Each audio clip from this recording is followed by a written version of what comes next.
tienes que enfocar a lo que los chinos decimos 活到老学到老. Significa que vivir hasta la vejez y aprender hasta la vejez. Esa es la curiosidad e interés por mejorar. Antonio Liu Yang, máster en diversidad e inclusión, experto en interculturalidad, lleva más de 15 años conectando Oriente y Occidente desde diversos sectores profesionales. Es un referente sobre sabiduría oriental aplicada al bienestar. Cada vez que te peleas con tu jefe, con tus superiores, con tus padres, con tu pareja, acabas enfermando. Porque esa mala energía tuya no sale del exterior, no lo canaliza a tiempo.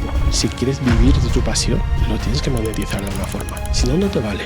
O sea, si yo tengo que estar fregando platos para luego dedicarme solo a la escritura, aunque sea tu pasión, no es sostenible. Tú tienes que hacer algo que el propósito que hayas elegido tengas totalmente tu atención y vas a trabajar de ello. Vas a poder vivir de ello, que eso es lo más bonito. A mí me gusta el diagrama de Venn. Son los círculos, como he visto por ahí, lo que tú amas hacer, lo que eres buena, lo que el mundo necesita y lo que el mundo te puede pagar. En medio supuestamente está tu Ikigai. Antonio, bienvenido a Lo Grande Podcast. ¿Cómo estás? Muchas gracias por la invitación, Marian. Súper contento de estar aquí. Súper contenta yo de tenerte aquí para que nos transmitas muchos aprendizajes acerca de la cultura oriental, de todas las cosas que podemos aprender maravillosas, que seguramente vendrán muchas perlas aquí que podamos compartir con nuestra audiencia. Así, eso espero. No, seguro que sí, seguro que sí. Antonio, dime tú, ¿qué es, bueno, existe una fascinación evidentemente por la cultura oriental, también cierta curiosidad, cierta intriga por la forma de ser de la cultura oriental que parece como a veces como muy diferente a la parte occidental, ¿no? Hábitos, formas de pensar, formas de ser y sin embargo tras esta globalización muchas cosas se han ido trayendo, se han ido integrando en nuestra cultura, pero quizás de una manera un poco distinta, así que quiero que en esta conversación vayamos asentando bien las bases de la cultura oriental, que Perfecto. nos pueda, obviamente que podamos con esto mejorar nuestra calidad de vida. Así que mi pregunta puntual es, ¿qué es lo que realmente podemos aprender de la cultura oriental que puede transformar nuestra forma en la que vemos la vida y sí, eso, prácticamente nuestra forma de entender la vida y cómo podemos mejorarla? Pues esa es muy buena pregunta. De hecho, es la pregunta que yo hice antes de escribir el libro. Digo, ¿qué puedo aportar yo, ¿no? Escribiendo desarrollo personal desde un punto de vista oriental, ¿no? Y al final, pues tú lo sabes, yo vivo en la interculturalidad, llevo más de 35 años aquí en España y he querido recopilar estos consejos que a mí me ayudaron en su día, ¿no? En mi carrera profesional, la parte personal, ¿no? Esa parte intercultural, y de repente digo, ostras, esto le puede servir a otras personas también, ¿no? Para mejorar su día a día.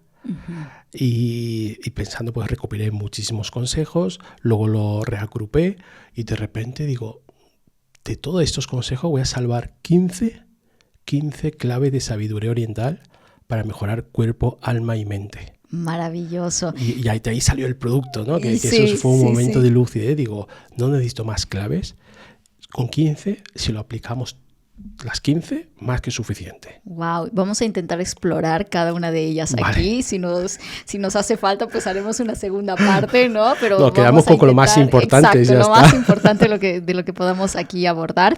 Y cuéntanos, bueno, tú acabas de comentar que eras facilitador intercultural. Correcto. Entre China y España. España, principalmente. Sí, ¿nos puedes contar un poquito más acerca de tu trabajo y qué te ha motivado a hacer ese tipo de conexiones? O sea, ¿cuál ha sido tu principal propósito con esto? Claro, yo vine a España en 1990.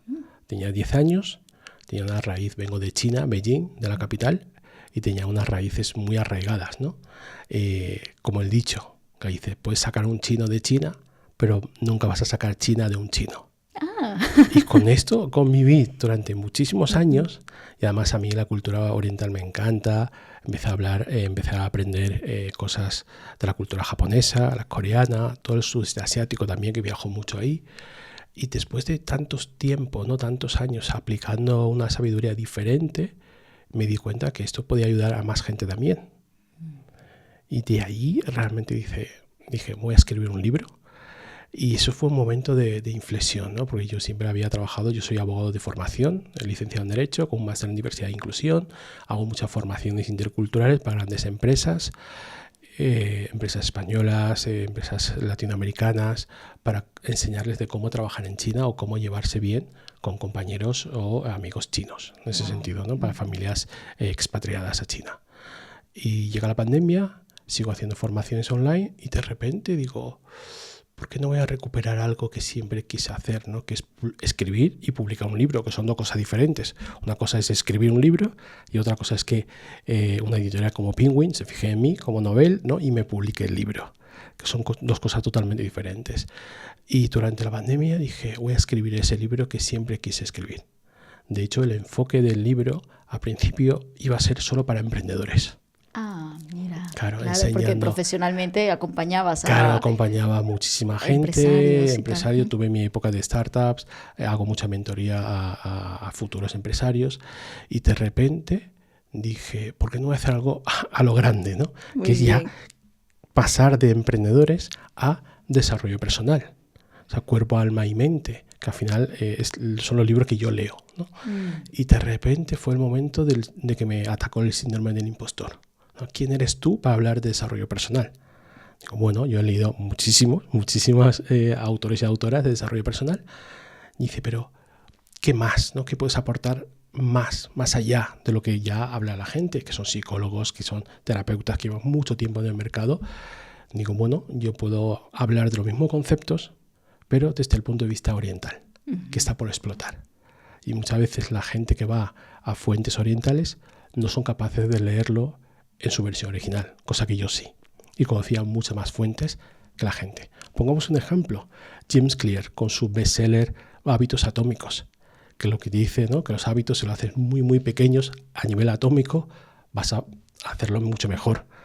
Tu cerebro no ofrece resistencia, por lo tanto los hábitos se pueden consolidar de una forma mucho más fácil. Que la teoría está muy bien, pero es que muy poca gente sabe que está basado en la teoría del Kaizen, que es japonesa. Por lo tanto, cuando empezamos a hablar, mi editora y yo, me dices, tú la ventaja que tienes es que tú vas a la fuente directamente. Claro. Y tienes que comunicar eso. Dice, ese es tu punto a favor, tu valor añadido. Qué interesante, qué interesante. Bueno, aquí ya nos estás dando una explicación magistral sobre cómo podemos animarnos también a encontrar ese... Bueno, ya te voy a traer otro concepto, ese Ikigai, este propósito en la vida, ¿no? En la vida. Que creo que también es un concepto que se ha traído y ha cobrado mucha fama en nuestro contexto. Muchísimo. De hecho, fue Francesc Miralles y Héctor García, que fueron los primeros en mencionar ese concepto, ¿no? Un concepto japonés, propósito de vida, la razón de levantarte por las mañanas. Pero claro, es un concepto tan ambiguo que ni siquiera los propios japoneses se ponen de acuerdo con esto, ¿no? Sí, y además y luego hay gente que dice, no, es que el Ikigai no es el diagrama de Venn, sino va más allá. Pero bueno, a mí me gusta el diagrama de Venn y explica muy bien, ¿no? Son los círculos que hemos visto por ahí, lo que tú amas hacer, lo que eres buena, que son los círculos internos, y luego lo que el mundo necesita y lo que el mundo te puede pagar, que son, digamos, los círculos externos. Ahí sí es la parte teoría, ¿no? Hay dos partes que tú sí que controlas y dos partes que no. Y en medio supuestamente está tu Ikigai, que es tu razón de ser, tu razón de levantarte por las mañanas. Hay gente que dice, no, es que la razón de ser no hace falta que lo monetices. Me parece muy bien, pero para mí, si quieres vivir de tu pasión, lo tienes que monetizar de alguna forma. Si no, no te vale. O sea, si yo tengo que estar fregando platos, que a mí, o sea, yo he sido camarero, ni un problema, para luego dedicarme solo a la escritura, no puedo decir que la escritura es mi Ikigai, aunque sea tu pasión, no es sostenible. Tú tienes que hacer algo que el propósito que hayas elegido tengas totalmente tu atención y vas a trabajar de ello y vas a poder vivir de ello, que eso es lo más bonito. Wow. Aunque muchas veces hablar dinero, no, que es demasiado soez, que es demasiado tal, no puedes monetizar. No, es que debes monetizar tus conocimientos. ¿Por qué no? Vivir de ello y no avergonzarte de cobrar por ello. Wow. ¿No? ¿Cuál es el mayor reto que encuentras tú acerca del Ikigai y encontrar nuestro propósito? Es decir, ¿cuál es nuestra mayor tara mental que nos limita a eso, a encontrar ese Ikigai? En mi caso, que me gustan demasiadas cosas. Eso es algo... Seguro muchos también... muchos de los oyentes van a decir lo mismo, es que me gusta todo. Y este es un gran problema. Que muchas veces, por ejemplo, yo he sido abogado, ¿vale? Antes de tener la licenciatura era asesor paralegal, ¿no? Asesor jurídico. Bueno, ponía abogado, pues no puedes poner abogado, ¿no? Luego ya era abogado. Luego he llevado a grupo de turistas chinos por toda España. Claro, me gustaba viajar, digo, esto es una oportunidad para hacer cosas en verano. Me he llevado a turistas chinos viajando por toda España. Luego me encanta el mundo de las startups. Empecé a mirar el e-commerce con China. Como me gustan tantas cosas, luego antes de la pandemia estuve trabajando en una agencia de fútbol, donde llevamos jugadores famosos a China, entrenadores también y viceversa, ¿no? Y traemos talentos chinos para entrenar aquí. He sido proveedor de servicios del Ayuntamiento de Valencia. O sea, has tocado todos los palos. He tocado todos los palos y de repente con la pandemia he organizado también eventos relacionados con China. Y de repente digo, es que hago muchas cosas, parecen muchas cosas, pero realmente el paraguas siempre es China-España, ¿no? Siempre esta interculturalidad. He hecho también formaciones. He sido profesor docente en una tercera de másters. Sí. Al final, como me gusta todo esto, yo he puesto el paraguas China y debajo pues cae todo esto, ¿no? Y de repente digo, voy a convertir todos esos 15 años de experiencia en libros para contar a futuros emprendedores que puedan hacer su vida, ¿no? Haciendo diferentes cosas, pero uniéndose a una causa mayor. ¿Cuál era mi Ikigai? Ser facilitador intercultural. Porque yo siempre intento conectar, ¿no? Oriente con Occidente, España con China, Asia con Europa. Eso al final es mi Ikigai. ¿Y alguna clave que nos puedas compartir para la audiencia que quiera encontrar ese Ikigai, ese propósito en su vida? Autoconocimiento, analizarte muchísimo. De hecho, hay ejercicios que yo propongo en el libro. Hay muchísimos ejercicios sobre encontrar lo que realmente te gusta, o incluso con la inteligencia artificial, hazle preguntas a ChatGPT. Oye, ¿cómo puedo encontrar lo que más me gusta? Y te va haciendo pequeñas preguntas. Ojo, que este libro se publicó en el 2023, en mayo, ¿vale? Que ChatGPT no estaba liberalizado todavía, por lo tanto, ahora que lo leo, el contenido, digo, claro, es que esto ahora ChatGPT, con la última versión, incluso te puede contar más que este libro. Es brutal como hemos avanzado, ¿no? En 2 años. Imagínate. Las cosas que antes, pues para escribir este libro, tenías que ir a fuente, a leer, a buscar. Y ahora hoy en día, a golpe de clic, ya tienes la bibliografía. Por lo menos luego, depende de ti comprobar la veracidad o no de lo que diga el ChatGPT. Sí, es verdad. Una de las cosas que más me fascina también de la cultura oriental y que creo que a veces se tiene como malentendida, ¿no? Es la disciplina oriental, que a veces pensamos que es demasiado sacrificado, muy duro, que trabajan demasiado. El dicho de trabajar como chinos, ¿no? Imagínate esa frase, ¿no? Que se ha integrado tanto, pero ¿qué de verdad hay en eso? O sea, ¿cuán inflexible es allá esto, por culturalmente? Ejemplo, para gente que ha viajado a Asia, sobre todo Asia Oriental, China, Japón y Corea, ve que eso es un turno de 24 horas, como digo yo. De hecho, no recuerdo el documental, creo que era American Factory. Había un diálogo de un trabajador chino y un trabajador estadounidense, y el chino se sorprendía que el otro trabajara solo 8 horas, ¿no? Y el trabajador chino dice, mira, si yo tuviera un turno de 8 horas, me buscaría un segundo trabajo para cubrir el resto de horas que me sobra al día, ¿no? Al final son objetivos diferentes en la vida, ¿no? Que al final el objetivo ¿cuál es, no? Ganar más dinero por hora, perfecto, echa más horas. Tu objetivo ¿qué es? Mira, ya tengo lo suficiente, voy a empezar a vivir, perfecto. Yo conozco de personas de ambos mundos, ¿no? Dependiendo del momento que estés buscando en la vida. O sea, si estás buscando progreso, estás buscando facturar más por hora y no tienes unos medios o estudios para ir a más, solo te queda trabajar por horas.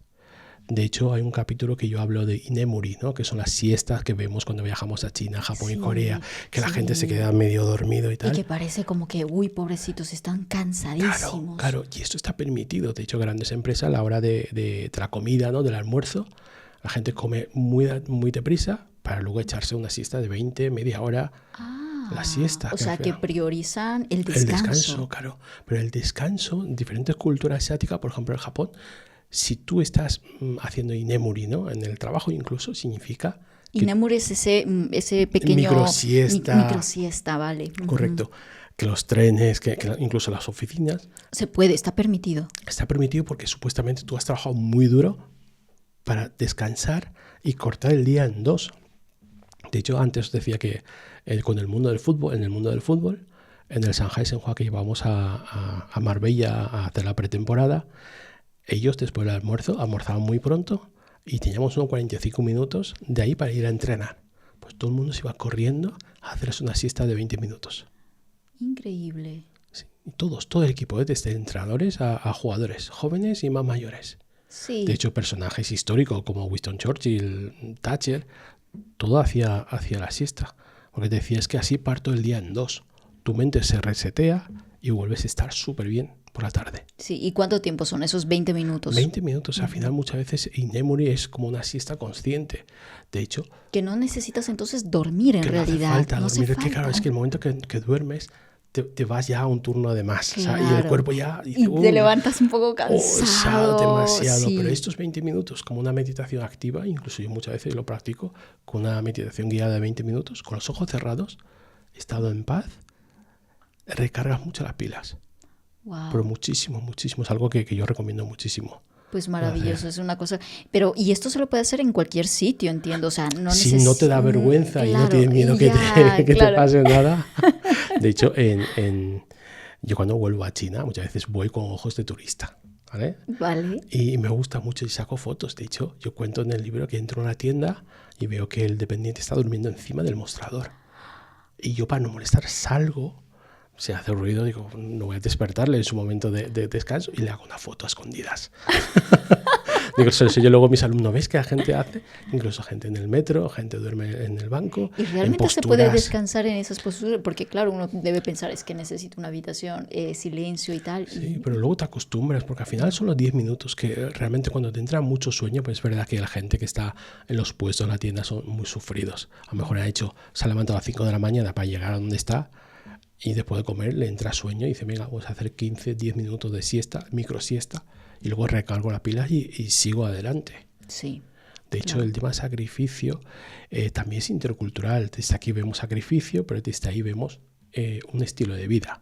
De hecho, Jack Ma, el fundador de AliExpress, ¿no? Alibaba, todo este grupo, él decía que él apoyaba a lo que él llama 996, trabajar de 9 a 9, 6 días a la semana, que parece una barbaridad, ¿no? Pero claro, luego él reculó y dijo, no, si tú estás trabajando en tu sueño, en tu Ikigai o en tu Do, ¿no? Que es, digamos, dice, claro, ahí puedes echarle 24 horas. ¿A cuántas horas echarías aquí hablando con la gente? Buah, pues todo lo que me dé, ¿no? Todo lo que me dé. Tal cual. Esto es la energía que buscamos. Pero claro, ¿qué pasa con los trabajadores por cuenta ajena? Que tú estás echando 12 horas al día por el sueño del otro. Claro. Y es ahí donde lo ves como sacrificado de verdad. Es como lo dijo Steve Jobs en su momento. Dice, si no luchas por tus sueños, si no trabajas por tus sueños, terminarás trabajando por el sueño de los demás. Uh-huh. Y esto es algo que me gustó mucho, ¿no? Por eso es importante trabajar en tu Ikigai. Claro, por eso. Y luego aparte había otra lectura más allá que te decía, es que sí, yo te trabajo 12 horas, pero págame las horas extras, como horas extras. Porque muchas veces los empresarios hacen el loco, ¿no? Y no te pagan ni siquiera las horas extras. Y si te lo pagan, no te lo pagan como toca. Claro, y el follón que hubo fue justamente esto. Yo hablaba con la gente y dice, no es que yo trabaje 12 horas o trabaje de 9 a 9. Es que las 4 o 5 horas de más quiero que me lo pague. Claro. Hombre, ya que estoy luchando por tu sueño, por lo menos recompénsame de alguna forma, ¿no? Y eso fue el malentendido que hubo en la prensa en su día cuando hablaba que los chinos trabajan de 996. Digo, sí, ese modelo no está bien para empezar, pero si te lo pagan, lo haces. Porque no te queda más remedio, porque tu prioridad es ganar dinero. Es el dinero para llegar a una vida mejor. Que al final los chinos decimos que tú no puedes elegir en qué familia nacer ni dónde nacer. Pero sí que te corresponde a ti, ¿no?, cambiar esto para tu siguiente generación.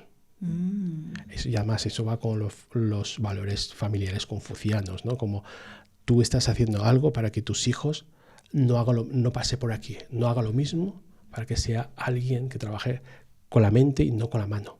De hecho, en mis primeros trabajos que tuve aquí en España, después de licenciarme, hacía de consultor de pequeños tiendas de alimentación chinas que estaban en Madrid, en los barrios, y la entrevista es, una de las preguntas era si los hijos iban a quedarse con la tienda cuando se jubilaran ellos. Y nadie dijo que sí. Dice, no, yo le estoy pagando un colegio bilingüe a mis hijos, luego le voy a pagar a la universidad lo mejor que pueda, para que luego, cuando se licencie, en su día de la licenciatura, cuando se licencie, puede trabajar con la mente, con la cabeza y no con las manos. Wow. O sea, es como que los padres dan lo mejor que puede para que la siguiente generación no sufra, ya sufren ellos. Pero esto es cíclico. Claro, y luego la siguiente aprende lo mismo y vuelve, claro, ese es el sacrificio, es la piedad filial que habla Confucio, es recíproco. Tus padres te dan la protección, te dan lo mejor posible y tú, cuando ellos sean viejos, los cuidas bajo tu mismo techo.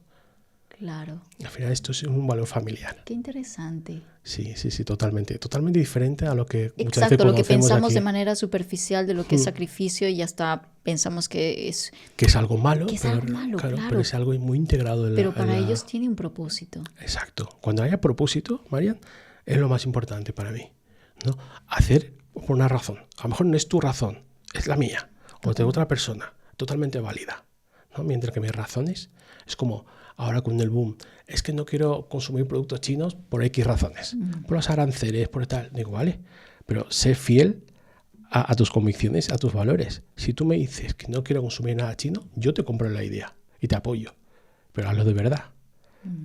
Claro, intenta vivir algo sin nada made in China. Casi es imposible, ¿no? Hoy en día no. No, pero hubo una época que había documentales sobre, creo que hace tiempo, te estoy hablando de a lo mejor hace 20 años, digo que es otro día, un documental que se hizo, que era Christmas Without Made in China, ¿no? Era una familia, creo de Texas, que quería pasar las Navidades sin nada hecho en China. Desde la decoración hasta la comida. Y era brutal, ¿no? O sea, era imposible, ¿no? Lo que querían mostrar es todos los productos estaban fabricados en China. Y es un tema ahora, ahora volviéramos a ver este documental, sería sobre la actualidad con lo que está pasando con los aranceles. 100%. ¿No? Y es brutal, ¿no? Toda la dependencia que hemos creado con China como la fábrica del mundo. Y las cosas están cambiando ahora. Bueno, yo ya te preguntaría qué impacto va a tener esto, pero... Esto mira, para el siguiente libro podemos hablar de esto, del impacto. Sí, porque si no, aquí abrimos otro tema. Este podcast se va a llamar otra cosa. Es verdad. Pero sí, es muy interesante esto. Y una de las cosas que también me llama la atención, bueno, vamos a ir hilando cosas a lo largo de esta entrevista, pero sin duda es el concepto de la longevidad, ¿no? El concepto de las zonas azules que nos ha traído mucho este estudio que hicieron de las zonas más longevas en el mundo. Una de ellas es Okinawa, que está en Japón, que habla mucho acerca de su estilo de vida, de la forma en la que comen. ¿Qué hace la cultura oriental para ser más longevo? ¿Cuáles son esos hábitos? Los hábitos ahora con la sociedad actual están perdiendo, entre comillas, algo, pero sí que queda una gran parte del autocuidado, ¿no? Esta parte ya no es solo, cuando digo cuerpo, ya no es solo la apariencia física de estar más bonito o menos bonito, sino es todo este cuidado integral que hay. De hecho, el ejemplo que acabas de poner tú, ahí fue un momento que dijeron, ostras, hay gente por encima de los 100 años y le hicieron entrevistas. Sí. Y la mayoría de ellos decía, es que claro, he encontrado mi Ikigai, ¿no? Pues para uno es seguir practicando karate a sus 103 años, a otra mujer es ver la sonrisa de su tataranieta de 1 año, otro es salir a pescar 3 veces a la semana, y luego aparte esa isla tiene una comunidad muy buena de amigos que están toda la vida juntos, apoyándose emocionalmente y económicamente. Hay un bote que ellos ponen a ahorro y cuando alguien del grupo lo necesita, puede coger ese dinero. Luego pienso, digo, si una persona, ¿no?, hace ejercicio, que esto está muy arraigado a la parte oriental, siempre estamos haciendo ejercicios. Si te vas a China, en los parques, señores mayores y señoras haciendo tai chi, por la tarde ponen música a tope y hacen bailes de plaza. Estamos siempre haciendo esto, ¿no? Y desde la escuela, yo tengo recuerdo de la escuela de formar filas, más de 1000 niños en el recreo, en vez de comerte el bocadillo, te vas a hacer ejercicio físico. Wow. Sí, gimnasia rítmica desde las escuelas. Y luego en las universidades, que nosotros cuando llegamos a la universidad dice que bien, ya no tenemos educación física, ahí sigue teniendo, entre comillas, lo que llaman entrenamiento militar. Es correr, hacer resistencia, o sea, mantenerte en forma. Claro. Y cuando te haces más mayor, pues tienes tai chi, tienes gente haciendo 1000 ejercicios en los parques, y es algo que muy arraigado en la cultura asiáticas. Sí. Luego, si la alimentación, ¿no? Volviendo al tema de Japón, se basa en pescado, pocos hidratos, y además el arroz cuando comes está del sushi, ¿no? Que está enfriado, por lo tanto el almidón no te sube. Fantástico, verduras, tofu, una sopa, y en porciones muy, muy pequeñas. Porciones pequeñas. Pequeñas, variadas. De hecho, yo pasé hambre cuando fui a Japón. Yo estoy acostumbrado a comer mucho, y además lo celebramos aquí en España. Parece que todos lo celebramos con la comida. Es nuestro aniversario, pues salimos a cenar. Vienen unos amigos, pues le llevamos a comer una paella, ¿no? En Valencia. Ya ni ¿no? te digo en Latinoamérica. Bueno, pues ya, esto es lo que, Sí. que nos junta. Queremos celebrarlo. ¿Qué pasa en Navidades? Nos juntamos alrededor de la mesa. Claro. ¿no? Cumpleaños de años de alguien, perfecto. Quinceañeras, todos son comidas. Todos Son comidas. Sí. Con lo vinculamos, ¿no? La parte emocional. Cuando estamos felices, estamos en celebración, ¿qué queremos? Comer. Y comes de más. Y bebes de más. Y alarga la comida. De hecho, la palabra sobremesa, Sí. creo que solo existe en castellano, en español. En inglés no hay una equivalencia en sobremesa. Y los chinos tampoco tenemos sobremesa. Uno de los consejos que siempre doy a la gente que va a hacer negocios en China, digo, lo que tengas que hablar, dilo en la comida, durante la comida o durante la cena. No esperes a sobremesa porque no existe. Porque el proveedor chino termina de cenar y dice, venga, se acabó la cena, ¿no? ¿Nos vamos? Venga, nos vamos. Y te ha quedado, ostras, pues no he comentado nada del proyecto todavía, ¿no? Sobremesa, ¿no? Y volviendo a todo esto, ya me he ido demasiado lejos, ejercicio, buena alimentación, al final raciones pequeñas, ¿no? Sí. Que al final es otro capítulo del libro, que hablo del Haraichibu, que es llenar tu estómago al 80%. El 80% significa que me queda con un poco de hambre, puedo seguir comiendo, pero paro. Porque tu mente va a otra velocidad. Y tu estómago va a otra velocidad. Cuando tu mente se da cuenta que tú te has llenado, tu estómago ya lleva un 120%. Por lo tanto, si tú comes despacio y llegas a un momento que dices, vale, más o menos estoy al 80%, puedo seguir comiendo, me seguirá apeteciendo este bocado, pero conscientemente dejo de comer. Entonces, a media hora ya te estás hinchado. Claro. Y vas a llegar con hambre a la siguiente comida. Pero ¿qué pasa aquí? O sea, con la sobremesa, después de comer nos saca helado, nos saca postre, nos saca un chupito, nos llevamos a 120, 130, 150%. Sí. Y eso se acumula al final. Me encanta ese concepto de 80-20, es decir, nunca terminar saciado hasta... Exacto. Haz la prueba y verás cómo y encima te sientes con más energía, ¿no? Como el cuerpo como está atento todavía, ¿no? Y poco a poco te vas acostumbrando a esa sensación. Luego, si todo esto tienes un grupo de amigos, ¿no? Como decíamos antes, que tiene no una dependencia, sino tiene una red de seguridad, si te falta algo de dinero, ¿no? Que tiene una parte de ahorros ahí y tiene un apoyo emocional. Si tu familia ya no está o no te llevas bien con tu familia, tienes a los amigos de siempre. Y además de todo esto, encuentras lo que te gusta hacer en tu vida. Claro que vas a vivir muchos años. Es cero estrés. Tu nivel de cortisol baja. Porque no tienes casi preocupaciones. Me gusta mucho Claro. esto, porque creo que, no sé si es solamente la cultura occidental, ¿no? Últimamente escucho el concepto de soledad no elegida, ¿no? Es decir, No elegida. Es decir que, claro, vivimos solos, pero no queremos estar solos, pero el contexto, la tecnología, los trabajos en casa... Sí, te nos aísla ha de alguna alejado, forma. Nos Sí, ha aislado y no es algo que realmente queramos, pero por las circunstancias nos invitan a esta soledad que nos termina enfermando. Totalmente. O sea, al final la conexión emocional en la medicina china, medicina tradicional china, muchas veces decimos, y esto lo dijo, me imagino, el doctor Liu también, que todas las enfermedades que nosotros sufrimos es una mala canalización del chi, del ki interno.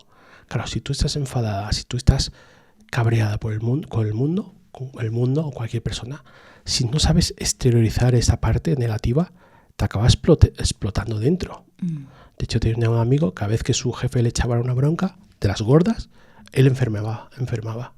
Digo, ¿no te das cuenta que es un patrón ya? Dice, ¿qué patrón? Digo, cada vez que te peleas con tu jefe, con tus superiores, con tus padres, con tu pareja, acabas enfermando. Porque esa mala energía tuya no sale del exterior. No lo canaliza a tiempo. Es súper curioso esto, ¿no? Que siempre es... Claro, hablamos de armonía del cuerpo, ¿no? Ese equilibrio. El momento que hay un enfado, ya no hay equilibrio. Tienes que conocerte muy bien cómo volver a equilibrarte. ¿Y cómo eso cuesta muchísimo. ¿Cómo lo hacen en China, por ejemplo? O sea, ¿qué hacen cuando estás estresado, cuando te sientes agobiado? ¿Cómo lo canalizan?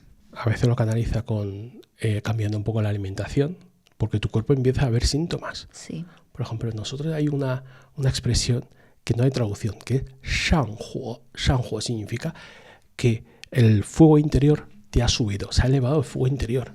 Por lo tanto, tú tienes que comer alimentos del yin, del yang, de la parte yin, para equilibrar esto. Y es brutal. ¿Cuáles son esos alimentos? Hay una lista de alimentos y además el alimento siempre tiene yin y el yang, o sea, siempre tiene ese equilibrio, vale. Pero tiene a veces más yin y a veces más yang. Y dependiendo de cómo lo cocines, sale una o la otra. Y es brutal. Hay, o sea, no menú, sino consejos, decir, mira, esta temporada para bajar esto tienes que comer más, por ejemplo, pepinos, por decir algo. Para bajar el fuego ¿no? Y tú piensas, ostras, pues si me como un helado que también es frío, y dices, no, helado no. Helado sí que es yang, sí que te va a subir por el tema de la grasa, por tema... O sea, hay un estudio detrás que me encantaría, de verdad, a una nutricionista que podemos invitar algún día, ¿no? Aquí, sí, al podcast de medicina china, basado en la alimentación. Y es brutal todo lo que hay. Todos los caldos, todas las sopas de temporada que hacemos, toda la combinación de ingredientes, ¿no? Para potenciar esto, para potenciar lo otro, es brutal. De hecho, una de las de los temas que más la gente como que le llamó la atención de la entrevista que tuvimos con el doctor Liu hace un tiempo atrás de acupuntura. Sí. Él hablaba de por qué en la cultura oriental se consume bebidas calientes en las comidas, ¿no? Y la gente decía, es que me vuela la cabeza, ¿cómo es posible? Porque claro, nosotros estamos acostumbrados a pedir hielo en invierno. Exacto, de hecho, esto es algo que choca muchísimo, de hecho, sobre todo a mujeres, ¿no? Que nos están escuchando, ¿no? En tiempo de menstruación, en China es impensable que se tome algo frío. Y con hielo, menos todavía. Siempre bebida caliente. Claro, llevamos tanto tiempo con el agua caliente, no solo infusiones o tés, ¿no? Que eso siempre damos por supuesto que son calientes, ¿no? Las sopas también. La sopa fría, pues no tenemos el gazpacho, ni bichisua, ni nada. Claro. Somos todo súper caliente. Pero ¿qué pasa con el agua caliente? Se consume agua caliente en sí. De hecho, yo conozco a gente de aquí de España, me dice, agua caliente, qué asco. O sea, tal cual, porque cuando piensas en agua caliente, sin sabor a ni una infusión, ni un té, y dices que me produce arcadas, ¿no? Como que no me entra, ¿no? Y además tú ves a un chino en pleno verano consumiendo agua caliente. Sí. ¿Qué explicación hay? Claro, eso es la explicación. Hay una parte romántica, que es la parte de medicina tradicional china, que dice, y tiene parte de razón, ¿no? En invierno, cuando tu estómago está caliente, el centro de tu cuerpo no es la cabeza, es el estómago. Y hay mucha literatura oriental como occidental que defiende, ¿no? Que los intestinos delgados son el primero o segundo cerebro, ¿no? Que al final empezamos ahí en el estómago. Por lo tanto, si tu estómago está caliente, está cálido, todo tu cuerpo se va a regular, ¿no? Claro. La temperatura. Digo, ostras, eso es una buena lectura sobre esto. Y durante tanto tiempo nos hemos creído esa lectura. ¿Qué parte de razón tiene?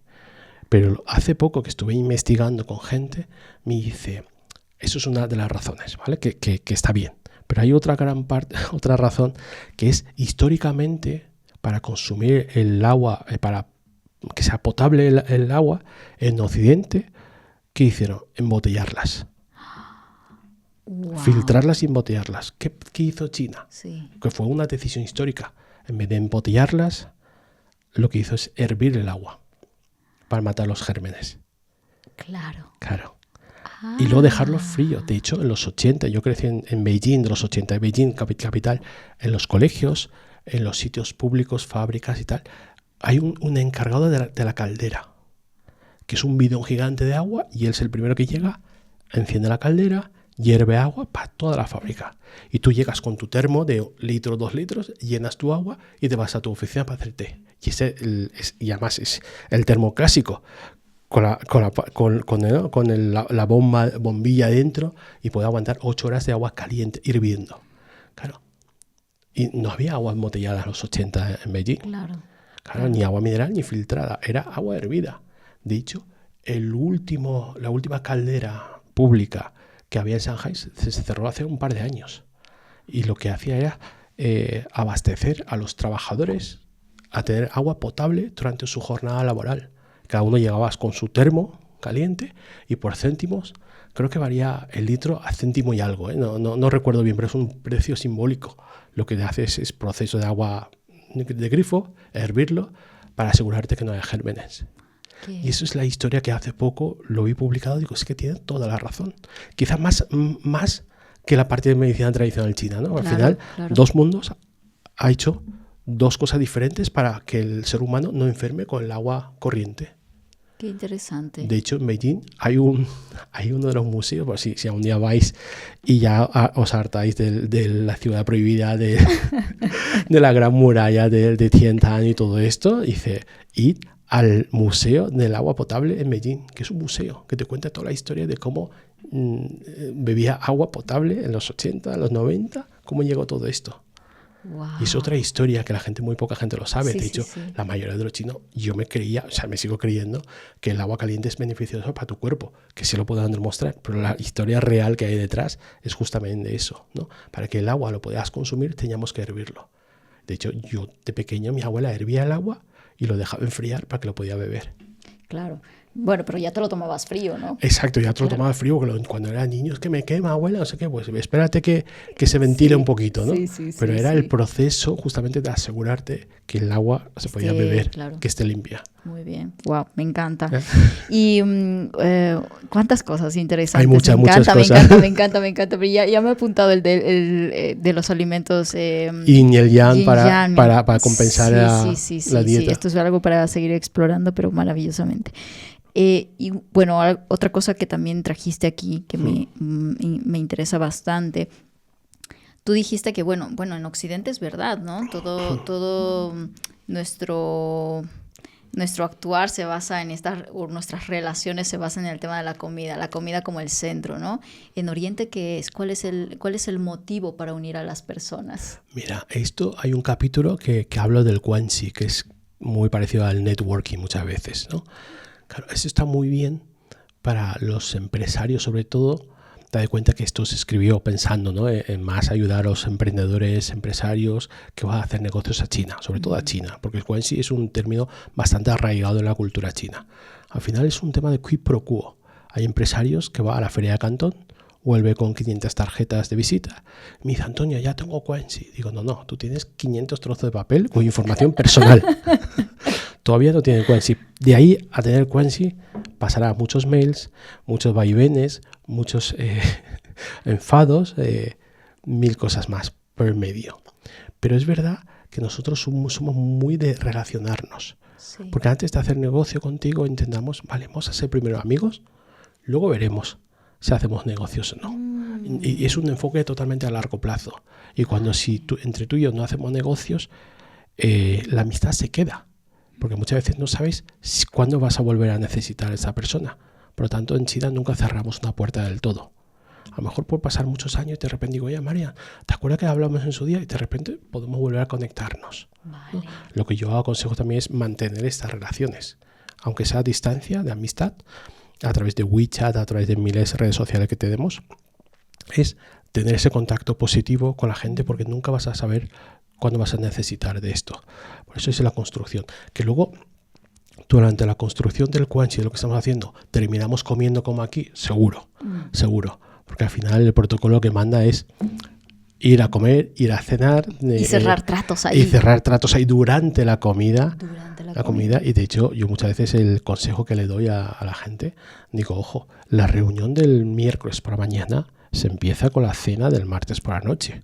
O sea, no faltes a estas cenas, porque al final es un momento que tú estás compartiendo de amistad. Más distensionado. Ellos necesitan conocerte más. Claro, y muchas veces pues hay bebidas por el medio, porque siempre dicen, no, es que una persona que bebe dice la verdad, como los niños, ¿no?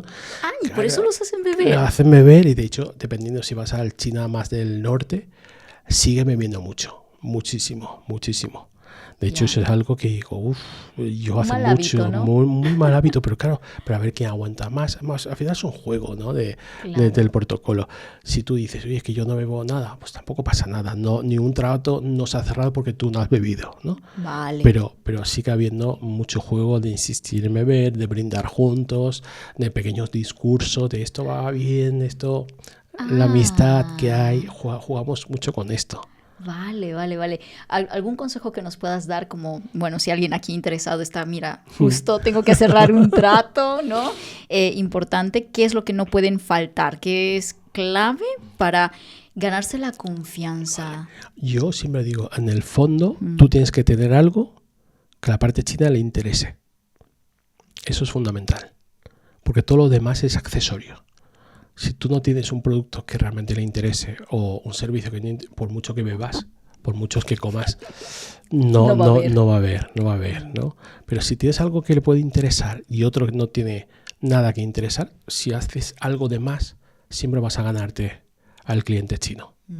Y sobre todo esa parte de que te vea que aportas valor, de forma directa y forma indirecta.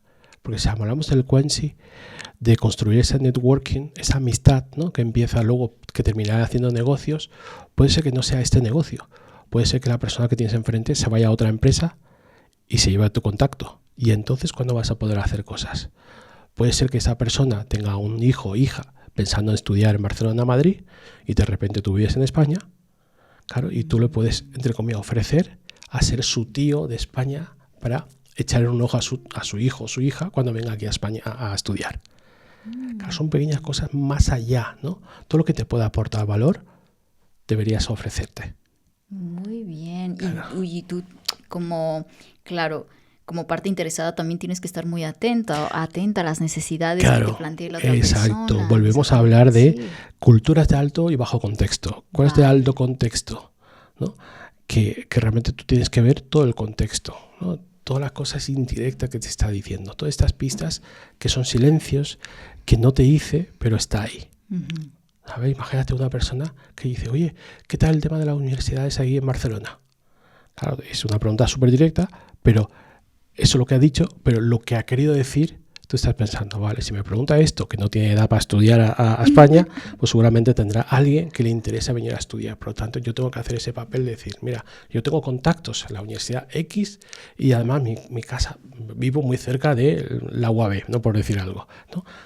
Y le puedes hablar, ofrecerle información y de repente llegarás a esta conclusión que, vale, tiene alguien interesado en estudiar en España.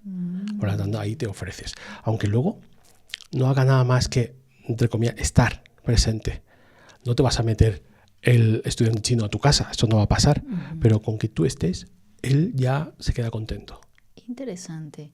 Por eso esa es que la amistad tantos contratos, ¿eh? Por eso es que ganan tanto. Claro, es que tú tienes que trabajar más allá de lo que tú estás haciendo, siempre a dar un poco más. Y siempre partiendo que a la parte china le interese tu servicio o tu producto. Siempre. Y luego, por encima de eso, el precio tendrá que negociar muy duro también. Claro. Somos muy de precios. Al final, eso es una mentalidad de ganar, ¿no? El momento que si estamos negociando y te rebajo el precio por poco que sea, yo siento que he ganado. Que jugar con esa cosa, esa sensación, ese ego, ¿no?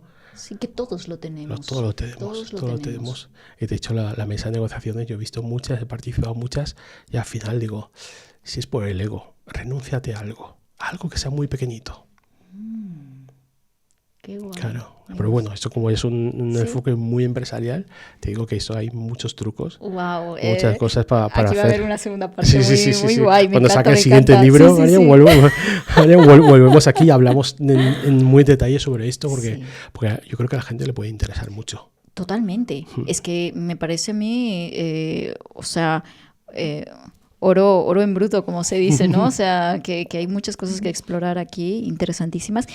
Y una de las cosas que me resonó mucho es, en realidad, ¿qué es lo que valora el empresario, bueno, la persona con la que estás conversando, China? ¿El estatus? ¿El dinero? ¿El contacto? ¿Qué es lo que más valoran? Porque ahí no me ha quedado muy claro. Es que esto va en consonancia. O sea, el que tiene contactos seguramente tendrá dinero y seguramente tendrá estatus. Pero si tú le preguntas a cualquier chino ¿qué prefieres? ¿Estatus y conexiones o dinero? Te va a decir estatus y conexiones. ¿Por qué? Porque si tú solo tienes dinero, pocas veces vas a llegar a conectar con gente superior a ti. Pero si tú tienes tus conexiones y tu estatus, tranquilo que el dinero viene a ti. Me encanta. De hecho, aquí es otra vez este punto de vista diferente, ¿no? En China tenemos una palabra despectiva que es tu hao, que son los que son muy ricos, pero que no tienen ni formación, ni estudios, ni gusto. ¿Vale? Que son hay muchos ricos así, los nuevos ricos, ¿no? Los nuevos ricos, justo. Y exacto. Y luego tenemos una parte que son más callados. Tú ves que lleva marcas, pero no es tampoco escandalosas. Lleva coches, pero tampoco muy ostentosas, pero tiene mucha educación y tiene mucho dinero. Y gente que hace negocios con muchos ceros detrás, ¿no? Y tú dices, vale, pues una cosa conlleva a la otra, pero no al revés. Claro, de hecho, el estatus es súper importante. Yo hace muchos años di clase en SERP, en Barcelona, que es una escuela de negocios, que había montado un máster sobre gestión de pymes para empresarios chinos. Porque detectó una necesidad ahí. Porque había muchos empresarios chinos hechos a sí mismos, en Barcelona muchísimo, con muchísimos negocios, que ya no son negocios chinos, que son cadenas de restauración, cadena de tienda, que tú desde fuera ya no ves que es un negocio chino, que es el siguiente paso de los empresarios chinos, de élite, ya más jovencitos. Pero ¿qué pasa? Que no han tenido oportunidad de estudiar en China. ¿Y su carencia cuál es? Entender la cultura. Claro, y además su carencia es, estoy aquí, pero necesito un título para codearme con los padres de mis hijos que van a colegios internacionales. No solo soy el empresario, sino tengo un máster oficial, hecho en España, o sea, acreditado en España. Y ya se sacó un título casi exclusivo para empresarios chinos, con profesores bilingües, traductores, con exámenes oficiales en castellano, preparados para ello. Y yo fui uno de los profesores invitados ahí, y la verdad es que me lo pasé muy bien.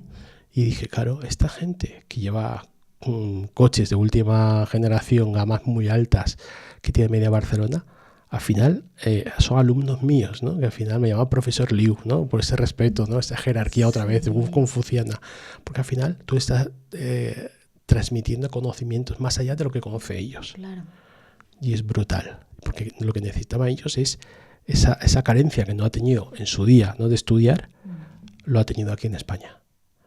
Título máster, luego hicimos la clausura del curso, fantástico, les encantó, y fue el momento que me di cuenta, ¿no? Que por mucho dinero que tienes, hay gente con carencia de no haber estudiado, ¿no? Quizás gente que ha estudiado y luego dice, es que no gano suficiente dinero. Siempre estamos con de eso que falta, ¿no? Sí, pero una cosa que faltó, fíjate que ellos dicen, bueno, hago mi esfuerzo, a los 45, 50 me saco un máster. Sí.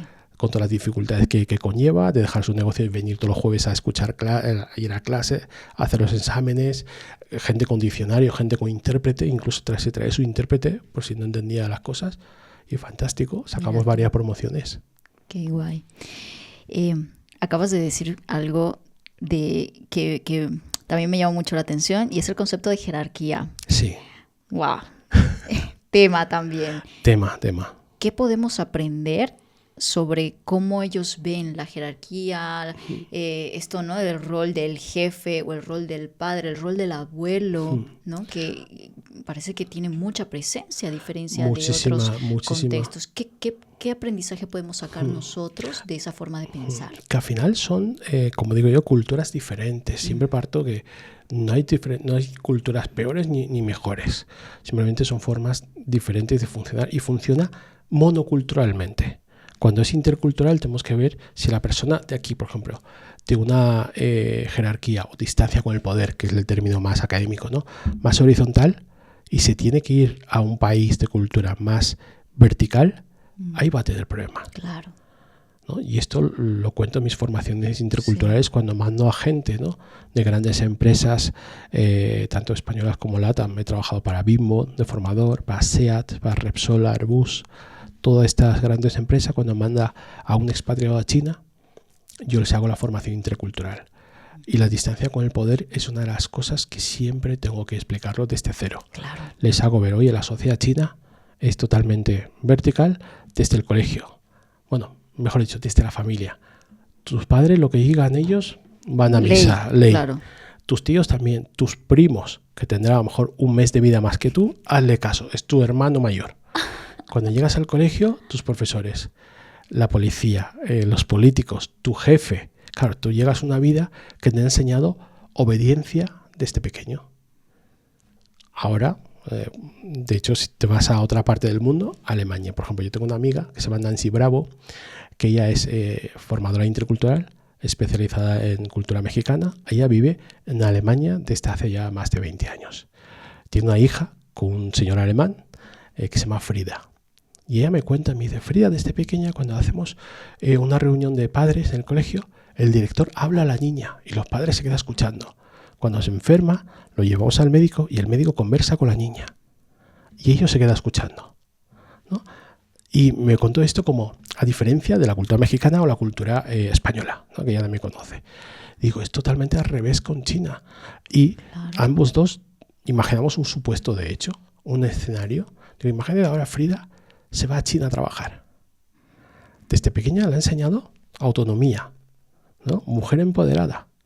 Llega ahí que tiene que escuchar órdenes de todo el mundo, no va a encajar. Y viceversa, imagínate yo, ¿no? Que vengo a la cultura china, de repente me voy a Alemania a trabajar. ¿Qué espero? O sea, imagínate Frida fuera mi jefa, ¿qué esperaría yo de ella? Que me mande, que lidere, que me mande a hacer muchas cosas. Yo soy reactivo. Si tú me mandas, yo hago. Sí. Si tú me mandas, yo me quedo paralizado. Y Frida, ¿qué espera del empleado chino? Que sea como ella, autonomía, ¿no? Que tenga iniciativa propia. Y claro, y ahí es cuando realmente hay problemas el choque cultural. Porque tú estás proyectando lo que tú sabes hacer, lo que tú quieres hacer, lo que te ha enseñado a ti en la otra persona, que viene de una cultura totalmente diferente.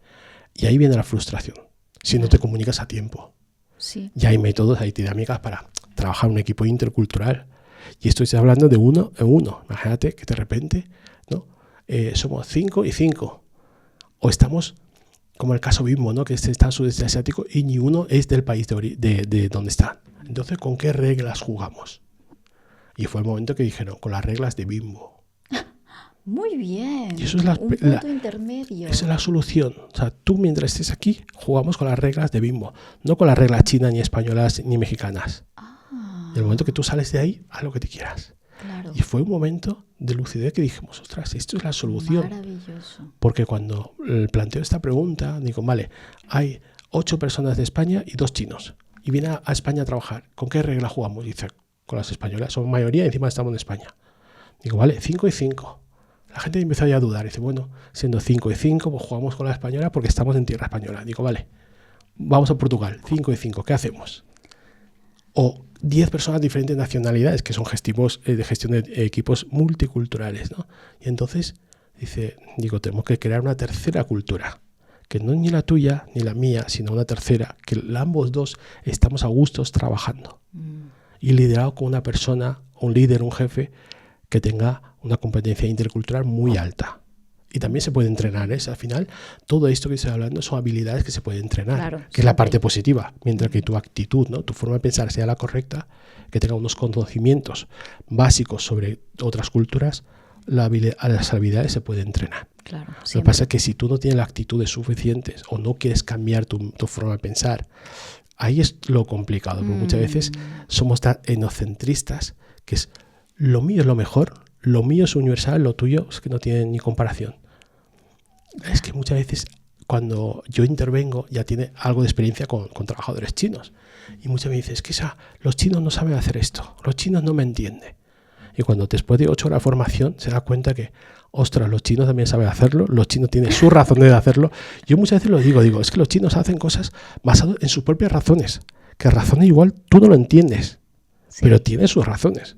De por qué se ha hecho esto. ¿Y ellos qué tan abiertos son para entender también la otra parte? Que es muy bien, muy buena pregunta, porque al final, cuando hago una formación a una empresa de aquí, ¿no? Y dice, vale, nosotros hacemos esto, pero es que la parte china te debería hacer esto también para encajar. Lo que tú no puedes hacer es hacerlo todo tú, ceder tú y claro, y bueno, tratar de encajar en el mundo ideal sería hacer a las dos empresas una formación.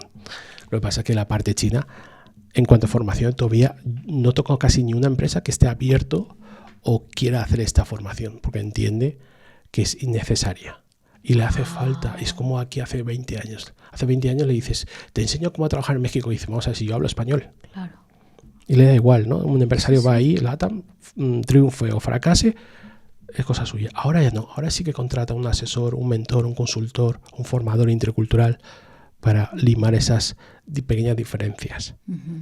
Wow. Claro. Y eso es un trabajo, ¿eh? Yo trabajando de esto hace 15 años y es fantástico. Claro. De hecho, cuando hay más de una cultura, o sea, más de dos culturas por medio, ya no. ya es mucho caos, pero que tú tienes que llegar a esto, ¿no? El consenso de decir, oye, esas son las reglas que vamos a establecer y vamos a jugar con estas reglas. Lo que pasa es que muchas veces se te olvida. Claro. Que tienes unas nuevas reglas que adaptarte, porque te falta hábitos, falta motivación, falta muchas cosas para que esto encaje. Bueno, que sepas que yo soy como muy fan de series coreanas, japonesas, bueno, porque tienen un toque, no sé, diferente a lo mejor. El ritmo narrativo es diferente. El ritmo narrativo es diferente. Me encanta conocer formas de pensar diferentes también, me nutre un montón, me gusta muchísimo. Y algo que he visto repetidamente en los diálogos o relatos que veo, que escucho, es ese valor que dan a la persona adulta. Sí. Muchísimo, ¿no? Y me hace mucho ruido porque en Occidente parece que cuando ya llegas a cierta edad perdiste todo el estatus. Vale, ya ¿cierta edad? ¿Cuánto te estás edad, refiriendo? bueno, no voy a decir la edad, cada uno pues tiene yo te forma voy a de decir entender, algo, ¿no? que me ha sorprendido mucho a hilo de esto. El otro día me descartaron de un trabajo por ser viejo, 45 años. No te puedo La creer. primera vez. Y yo no me enteré en la entrevista y tal, estuvimos hablando. Hace poco me dice, no, es que buscamos a alguien con más recorrido. Y cuando te dice eso, digo, yo llevo mucho recorrido en este mundo, ¿no? Haciendo de todo. Y claro, no entendía la pregunta. Fíjate que cada uno entendemos las preguntas cuando dice, buscamos a personas con más recorrido. Tú piensas el recorrido que tú ya has hecho, ¿verdad? O sea, no, ellos se referían a que a partir de ahora tenga más recorrido hasta la jubilación. Y claro, yo no caí bien, o sea, no entendí bien esto. Y de repente cuando llego a casa digo, uy, ¿me han descartado por viejo? Digo, la primera vez. No, fíjate que llevo años diciendo esto, no, que a los 45 ya eres senior y tal. Claro, en ciertas culturas, como las asiáticas, cuando tienes 45, 50, no es que tengas menos valor, que al revés, tú tienes más valor. Es ¿cómo diré? La experiencia natural de tu edad, si has hecho bien las cosas. Sí. Una cosa es que tenga 25 años de experiencia, y otra cosa es que tenga un año de experiencia por 25. Eso es otro tema, ¿vale? Cuando tú tienes ya 25 años de experiencia con recorrido demostrable, te dices, vale, estoy en la cima de mi carrera, estoy mejor que nunca, ¿no? Y de repente veo que la gente empieza a decir, me estás descartando por mi edad. Digo, no serás exagerado, ¿no? Que tiene más de 40 años, está mejor. No, y está pasando. Y otro día me pasó a mí. Y dije, ostras, me siento viejo. Fíjate que otras culturas esto es un upgrade, ¿no? Es senior. Sí, ya. De hecho, una de las formaciones que compartí con un formador alemán para SEAT, cuando empezamos a colaborar, vi en su, creo que LinkedIn, ¿no? Me chivó que era su cumpleaños. ¿No? Le llevé una botella de vino y tal, pues después de la formación, digo, enhorabuena, me encanta colaborar contigo, me he enterado que hoy es tu cumpleaños, un detalle, ¿no? Un detalle. Y le hice el chiste malo de, ya eres mayor, con 50 años, claro, es que yo soy muy de chistes malos, ¿no? Y me dijo todo serio, como un buen alemán, y dice, no, he ganado en veteranía, ahora me tendrá que pagar más la empresa por formación. Dije, ostras, qué buen enfoque, ¿no? Aquí es como, tengo un año más, ahí es, no, es que he ganado veteranía, seniority, como decía. Claro. Digo, ahora soy más senior que nunca, tengo 50 años. Digo, muy mira, bien. Y también convence mucho más, ¿no? Un autor. No tengo nada en contra de la gente joven. Eso suele decir la gente que tenemos una edad, ¿no? Pero una persona de 20 y pico años, ya el prejuicio, el sesgo que tenemos hacia la generación joven, pues quizás no te puede contar más que una persona de 40 años, o quizás sí, pero la gente que somos de la generación boomer, ¿no? Como digo yo, o X, pensamos esto. Los jóvenes saben muy bien de muchas cosas, pero a veces pensamos que nuestra experiencia vale más que los jóvenes, que lo que tiene, ¿no? Y muchas veces al revés. Con jóvenes súper válidos, con 100%. Temas que nosotros estamos todavía luchando, ¿no? En nuestra cabeza, el tema de la diversidad, el tema de la orientación sexual, y a un joven ya le da igual todo esto. Claro, y está pensando en otras cosas. Claro, está pensando en otras cosas, lo llaman la generación de cristal, cuando veo que son reivindicativos y cambian cosas, cambian muchísimas cosas. De hecho, yo tengo mi parte también más activista, que yo salí escondiéndome la cara en hashtag no soy un virus, hace 5 años del COVID. Y en aquella época yo era muy poco activista. Yo me tapé la cara y todo por si acaso me perjudicaba. Y lo contrario, a partir del COVID, a partir del racismo, empresas muy grandes me han contratado. Queremos que den una charla de antirracista para nuestros empleados y empleadas. Entonces parte de la base que son racistas tus empleados. Y dice, no queremos decir esto, pero sí que le hace falta más conciencia sobre el tema de razas. Hay gente que interviene con orientación sexual, hay muchísimas expresiones que nosotros mismos dice, ostras, esto ya no se puede decir. No es que no se pueda decir por lo políticamente correcto, es que ya te sientes mal cuando lo dices. Claro. El otro día, hablando con unas amigas, dice, no, es que estos son mariconadas. Y los dos lo paramos y dice, no deberíamos decir esto, no tienes razón, esto olvídalo, es como de costumbre lo sueltas, pero luego ya piensas que está mal. Pero esto en los 90 hemos crecido con chistes machistas todos los días y lo han tenido que aguantar muchísima gente sobre esto, ¿no? Y es un tema aparte que yo también hago mucha formación en diversidad e inclusión y atacamos justamente esta parte, ¿no? Digo, ostras, que esto hay cosas, no se puede decir, no es que quiero ser más correcto, es que ya no te nace decirlo y te sientes mal por haberlo dicho durante tanto tiempo. Te vuelves más consciente de esto que antes no lo totalmente, éramos. Es como cuando eras pequeño, ¿no? Hacías bullying o recibías bullying y ahora te sientes mal por haberlo dicho. Yo te he dicho, conservo un grupo WhatsApp de compañeros de EGB, que soy de la generación EGB, de los otros mayores, y hace un par de años vi que estaba Paco y le pedí perdón públicamente. Hasta yo le hacía bullying. O sea, yo que era carne de cañón de bullying, yo le hacía bullying a este chiquillo. Y dije, Paco, delante de todos, digo, mira, lo siento mucho de lo que hicimos. Qué valentía, fue una tarde que hablando con todo el mundo, que dije, ¿qué tal le va tu vida? 20 años después, esto, lo otro.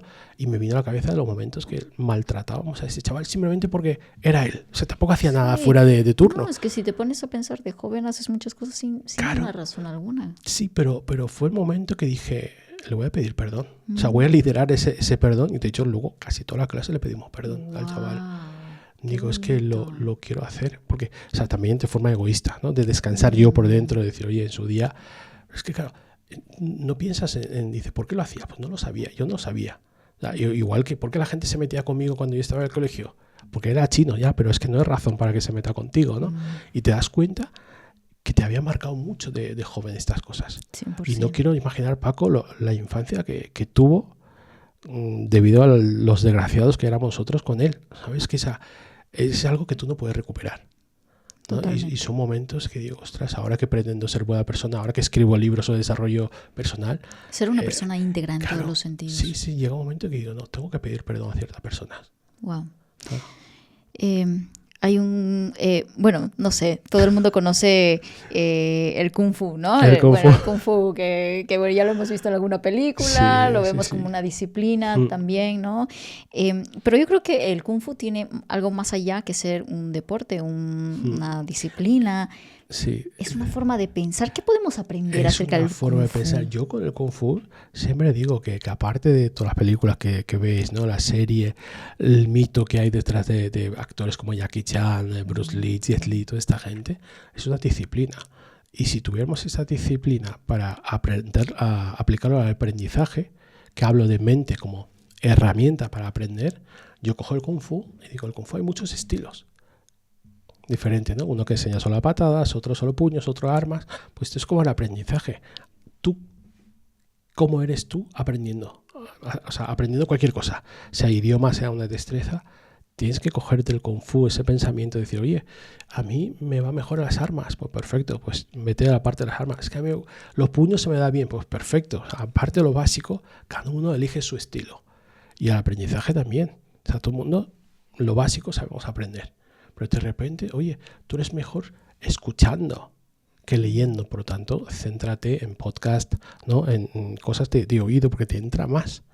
A otra persona, no, es que yo tengo que estar trabajando con mis manos. Pues nada, pues más trabajando manualmente y tal. Eso es descubrir cada uno su estilo que tiene para aprender. Y el momento que te autoconoces, dices, vale, ahora sé que yo soy mejor aprendiendo, escuchando que viendo. Sí. Pues entonces, céntrate todos tus materiales, pásalo al audio. Así de fácil. Hay gente que no. Si no lo leo, no lo reescribo con mis palabras, no se me queda. Pues entonces, haz esto. O sea, si tú sabes cómo eres tú a la hora de aprender, apuesta por ello. Hay una frase que me encanta que es, si sabes lo que tienes que hacer y no lo haces, estás peor que antes. Estás peor que antes. Lo conoces y encima no lo aplicas. Claro, y dices, si sabes ya tienes que llenarte el estómago 80%, porque a 100% o a 120% te vas a pasarlo mal, ¿para qué lo sigues haciendo? Pero claro, de decirlo a hacerlo cuesta también. Somos conscientes que estamos comiendo, además, no volviendo al tema de la comida. Somos conscientes, pero no somos disciplinados de hacer esto. Y esto está conectado con uno de los primeros capítulos del libro, que es el Kaizen, ¿no? De hacer poco a poco. Destrozar los hábitos tan pequeños como a nivel atómico, hacerlo muy, muy poco. Hacer este pequeño paso. Y mañana otro pequeño más. Aunque a corto plazo no te esté dando resultados, a la larga lo vas a ver. O sea, que es más importante el primer paso que das, más allá de ver el punto final. El primer paso te saca de donde estás. Que eso muchas veces es lo que nos hace falta, ¿no? Esta inercia. De hecho, hay otro libro que solo habla del Kaizen, que es de mi amiga María, psicóloga en Valencia. Ella lo pone de ejemplo como los coches. Decía, ¿tú cuándo metes primera? Pues para subir una cuesta, para arrancar. Una vez que arrancas, no hace falta que estés en primera todo el rato. ¿Qué quiere decir esto? Que cuando una vez que arrancas, no hace falta el esfuerzo tan constante del primer empujón. Claro. Ahora, todo el mundo primero quiere... siempre es el que más cuesta. Claro. Y si paras, vuelves a arrancar. Claro, muchas veces estamos conduciendo para la ciudad y dices, he gastado más gasolina porque estoy todo el rato metiendo primera, segunda. Pero en cambio, si tú estás viajando por carretera, metes sexta, disfruta del paisaje, con tu música, ves todo pasar y estás cómodo. Lo que tenemos que llegar es hasta meter sexta, ¿no? Como digo yo, no estar en primera, segunda, haciendo dietas. Yo creo que he hecho todas las dietas del mundo. No me funciona, vuelvo a empezar, no me funciona, hasta un momento que tienes que pensar, ostras, quizá el problema eres tú, ¿no? Haciendo todo esto. Haz poco a poco, no tengas prisas, ¿no? O lo típico que ahora que me llega a todos los reels, pierde 5 kilos en 2 semanas. Es que todo lo queremos para Ostras, allá. lo vemos ya y resultados ya visibles y además que nos cueste poco. Sí. De hecho, tengo un amigo chino que se ríe de todas estas dietas y ejercicios milagrosos y dice, es que hay gente tan vaga, tan crédula que te dice, tumbado en la cama comiendo lo que quiera vas a perder peso. Y dice, la gente le cree y compra la metodología. ¿Por qué? Porque queremos hacer el mínimo esfuerzo para el máximo resultados. Y dice, esto no funciona así. Vas a tener que sudar, vas a tener que ponerte incómodo, no vas a salir de tu zona de confort. Pero para salir, el primer paso lo tienes que dar tú. Es como lo que yo cuento al final del libro. Oye, te pongo las 15 claves. Ahora tienes que aplicarlo tú. Más no puedo hacer. O sea, yo te puedo coger todo esto y juntarte en un libro que lo puedes leer un fin de semana, que el lunes ya estás empezando a aplicar una de las 15 claves. Me da igual cuál, una. Las 15 claves a la vez no puede ser. Una tras otra. Que quiero comer menos conscientemente. La persona que tiene los 4 o 5 platos delante de ti dice, voy a hacer el 80%. O algo que siempre has querido hacer con la escritura. Ponerme a escribir un libro ahora. Un libro entero. Escribe una línea. Y dice, Antonio, es que una línea es ridícula. Hazlo. Sí, porque eso ya te pone en Claro, ya no es el folio en blanco. Claro. Ya es una línea que tienes. A lo mejor dices que una línea, pues mira, déjalo una línea. Mañana un párrafo. Dice, un párrafo no es nada. Hazlo un párrafo. Y poco a poco, cuando juntas 5 o 6 párrafos, dices, ostras, ya tengo una página. Digo, pues entonces dentro de un mes, por no correr, vas a hacer una página al día. Eso es como leer. Ese libro tiene 300 páginas, no tengo tiempo. Entre trabajo, familia, cocinar, planear la semana, niños por medio, perros, mascotas y tal. No tengo tiempo para leer. Digo, ¿vale? Tiempo para leer una frase del libro que tienes comprado sin leer, acumulado en tu mesa, que eso tiene una palabra en japonés también, que es sudonku, que significa que acumular libros por placer. Yo acumulo mucho más libros de lo que pueda leer, pero esto poco a poco. Sí. Y es que no tengo tiempo para leerlo. Digo, ¿de tirón? Claro que no. Digo, ¿tú tienes tiempo para leer una frase? De una frase, sí. Una frase. O sea, te vas al baño, lees una frase y sales. Y ya está. Antes de dormir, abre el libro, una frase, perfecto. Y dice, pero una frase ridícula. Digo, vale, empieza con una. Cuando te parece ridícula, haz un párrafo.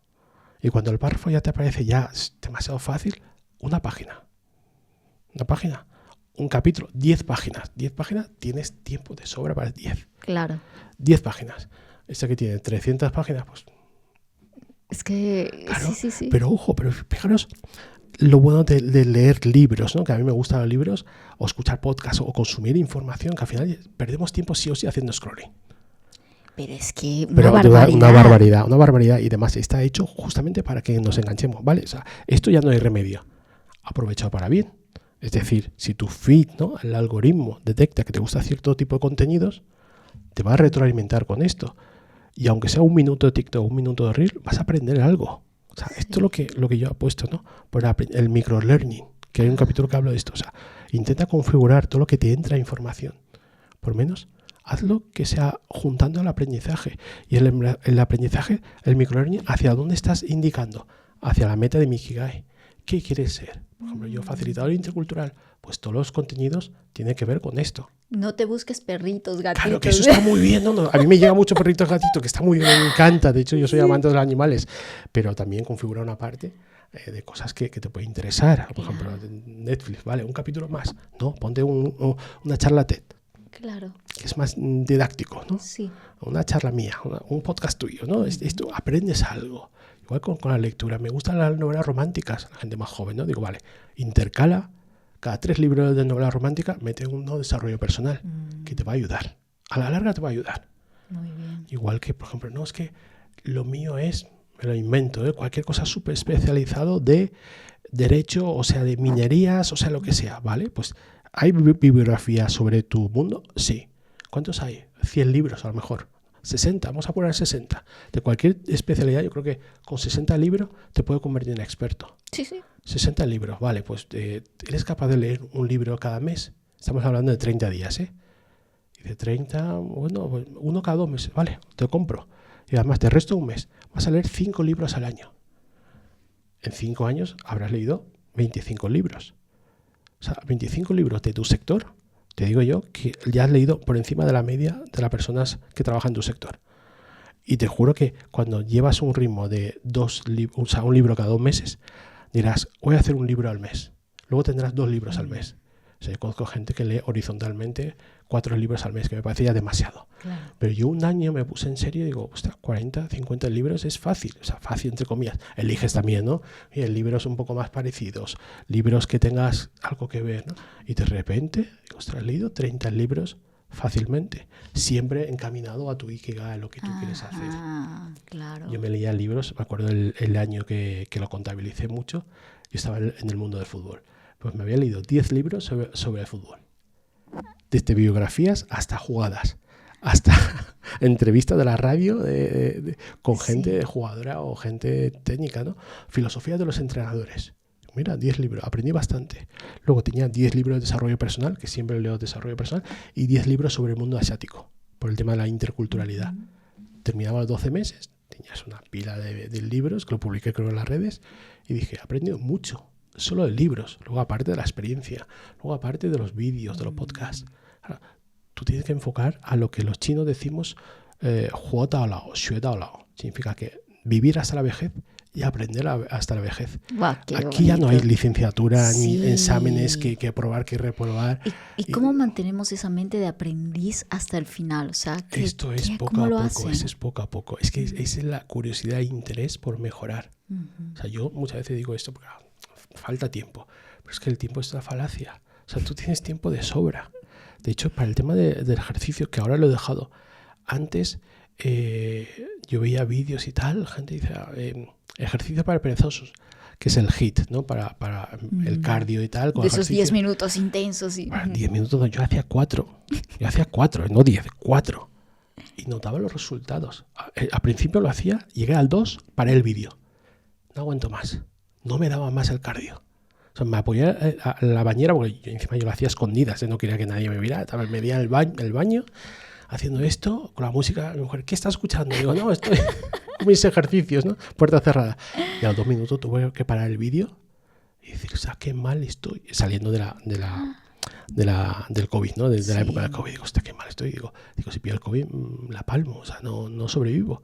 Y poco a poco, 3 minutos. Luego yo hacía, claro, Egipto, sabe que hay muchos saltos, muchos ritmos. Yo al principio no hacía ni con saltos. Hacía la postura. Hacía como, sí, parece la postura del vídeo y ya está. Sí.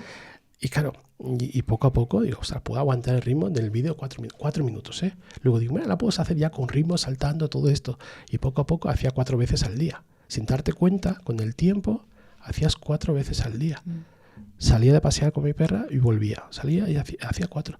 Y los resultados se veía. Y era 4 minutos de los 1600 minutos que tenemos al día. Claro. ¿Quién te puede decir? O sea, ¿qué excusa teníamos ahí? Totalmente. Ya no puedes decir que no tengo 4 minutos de tal. 2 minutos. Sí. Haz una plancha de 1 minuto por cada hora. Wow. Son pequeñas cosas que tenemos que hacer, ¿no? Sí. Empujarnos a hacer esto. Porque muchas veces es lo cómodo es tirarte del sofá. Lo cómodo es no hacer nada. Lo cómodo es decir, bueno, ya leeré este libro. Lo cómodo es no hacer. O sea, porque tu mente te va a frenar siempre. Sí, tu mente siempre te va a llevar a la parte cómoda. A lo que sí. Es para protegernos, ¿no? Pensar. Sí.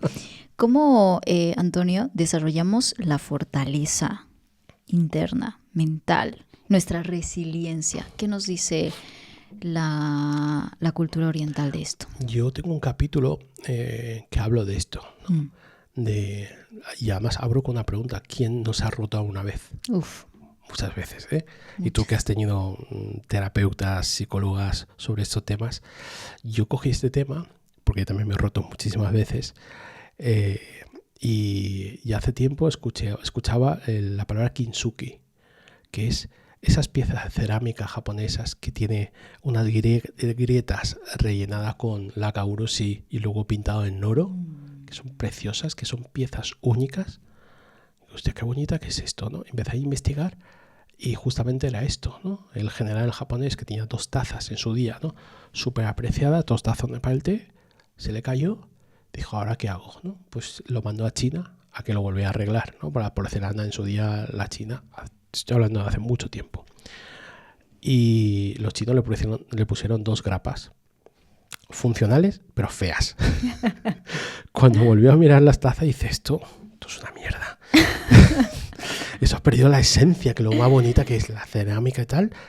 Puedo seguir tomando té, pero con las grapas ahí ya me hierve la sangre cada vez que lo veo. Yo creo que fue ahí cuando los chinos y los japoneses se dividieron. Que nosotros optamos por lo más pragmático, es decir, oye, ¿quieres seguir viviendo esto? 2 grapas y sigues viviendo. Sí. Los japoneses, que yo he viajado mucho a Japón, y dije, ostras, busca algo más perfeccionista, ¿no? Y dijo, vale, pues que mis artesanos arreglen la taza de una forma bella. Y descubrieron que podían unirse con una laca especial, luego hay que dejarlo secar, luego finalmente lo rellenaba de oro, polvo en oro. Y claro, quedaban 2 piezas buenísimas, ¿no? Lo llaman kintsugi. Y claro, todo esto, yo dije, ostras, qué buen símil de una persona que se rompe de cualquier manera, ¿vale? Darnos cuenta y pasar todo este proceso de unificarnos otra vez, de poner laca y finalmente salir otra vez, levantarte y relucir tus heridas, tus cicatrices, pero bañadas en oro. O sea, es brutal esto. Cuando piensas, estoy a punto de romperme o ya me he roto, ¿qué haces? Te das cuenta que dices, vale, voy a volver a levantarme, voy a hacer mejor que antes. Y también pensamos, ¿no? ¿Qué ambiente es lo ideal para que no vuelva a recaer en esto? Porque durante el proceso del pecado, de volver a pegar las piezas, dice, oye, el ambiente tiene que ser no húmedo, no muy caluroso, para que pueda volver a pegarse. Y digo, esto es un símil de una persona, de todos los famosos que se va a una clínica para desintoxicarse. ¿Qué pasa? Que recae. ¿Por qué? Porque los mismos estímulos, una vez que sale de la clínica, los sigue teniendo el entorno. Claro. Y el momento que tú cambias de entorno dentro de lo posible, ¿no? Al final te das cuenta que te favorece mucho más, ¿no? Luego piensas, otro símil, ¿no? La laca que están utilizando los japoneses, para mí, ¿cuál es la laca para mí?